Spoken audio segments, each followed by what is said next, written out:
इरफान सुल्तानी साहब से कि अपना कलाम बताएं। जनाब इरफान।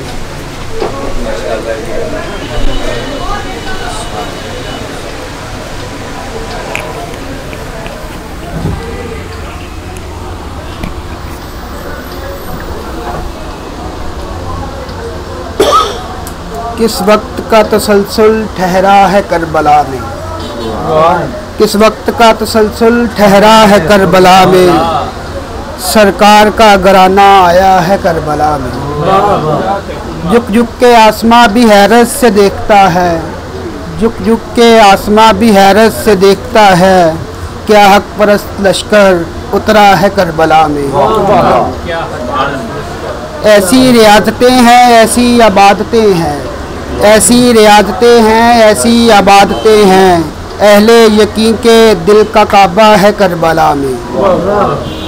कुरान में ऐसी रियासतें हैं, ऐसी आबादतें हैं, अहले यकीन के दिल का काबा है करबला में। कुरान में गवाही वल अस्र दे रही है, कुरान में गवाही वल अस्र दे रही है, जो ताअबद रहेगा सजदा है करबला में। वो आँख ता क़यामत रोती रहेगी इरफान, वो आँख ता क़यामत रोती रहेगी इरफान, जिस आँख ने वो मंजर देखा है करबला में।